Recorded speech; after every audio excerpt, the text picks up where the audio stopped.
فرمایا کہ بحمد اللہ یہاں رہ کر یہ تو ضرور حاصل ہو جاتا ہے کہ طریق اور غیر طریق میں تمیز ہو جاتی ہے، پھر چلنا اس کا فعل ہے، لیکن خود چلتا تو جبھی ہو سکتا ہے، خود چلنا تو جبھی ہو سکتا ہے جب رستہ معلوم ہو۔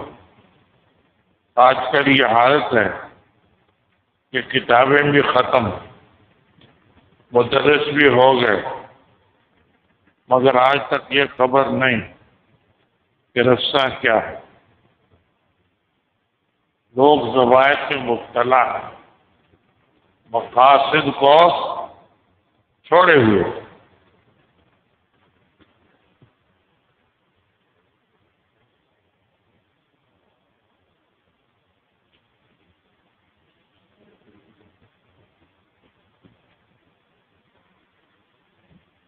اس منصور میں یہ بتا دیا کہ دین پر چلنے کے لیے مقاصد اور ذریعے کا فرق کرنا چاہیے۔ کون سا کام ذریعہ ہے اور کون سا کام اصل مقصد ہے، اس بات کا پتہ کرنا چاہیے، معلوم کرنا چاہیے کہ ہمارا مقصد کیا ہے اور اس کا ذریعہ کیا ہے۔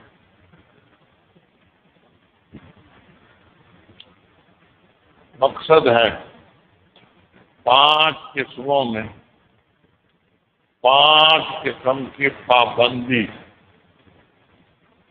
5 قسموں میں 5 قسم کی پابندی، یہ ہمارا مقصد ہے۔ اور ذریعہ کیا ہے؟ علم اور عمل، علم اور عمل۔ علم حاصل کریں کہ دین کے 5 حصے، عقائد، عبادات، معاملات، معاشرہ اور اخلاق، یہ دین کے 5۔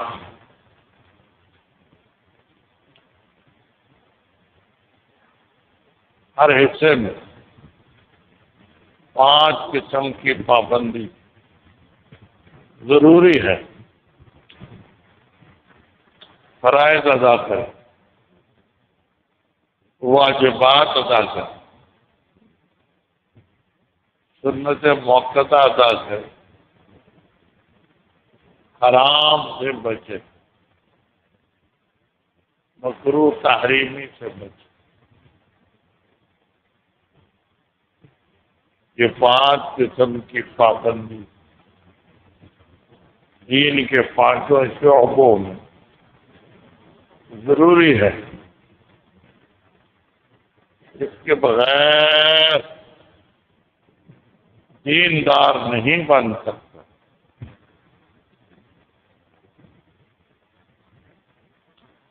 دیندار بننے کے لیے، متقی بننے کے لیے 5 شعبوں، 5 قسم کی پابندی ضروری ہے۔ اب ظاہر ہے کہ اس کے لیے علم دین کی ضرورت ہے۔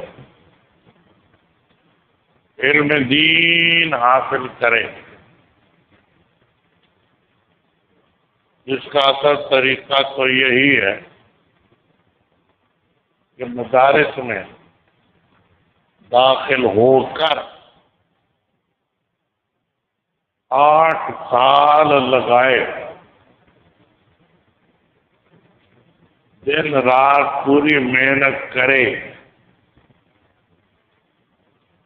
پھر دین کے مسائل معلوم ہو. 8 سال لگانے پڑتے ہیں کیونکہ 8 سال کا نصاب ہے. اگر اتنی ہمت نہ ہو تو اپنی زبان کے اندر اردو کے اندر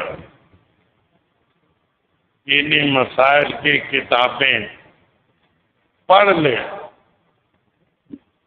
حفظی زیور ہے، اصلاحی نصاب ہے، اصلاح انقلاب ہے، اشرف السوانے کا دوسرا حصہ. یہ 4 کتابیں پڑھ لینے سے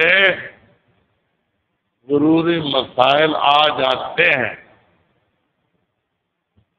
حفظی زیور، اصلاحی نصاب، اصلاح انقلاب اور اشرف السوانے کا دوسرا حصہ. ان 4 کتابوں میں ضروری مسائل آ جاتے ہیں اور 4 اردو میں ہیں. 4 اردو میں ہیں. اس لیے پوری محنت کے ساتھ یہ 4 کتابیں پڑھ لے. پھر ہمت کر کے 4 پر عمل کرے. ہمت بڑھانے کے لیے واعظ پڑھے. واعظ پڑھے. واعظ پڑھنے سے ہمت زیادہ ہوگی، شوق زیادہ ہوگا. جب ہمت اور شوق زیادہ ہو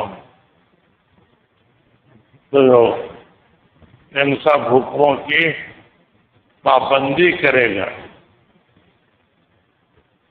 تو دین کا پابند بن جائے گا، متقی بن جائے گا، نیک بن جائے گا. اللہ تعالی ہمیں اس کی توفیق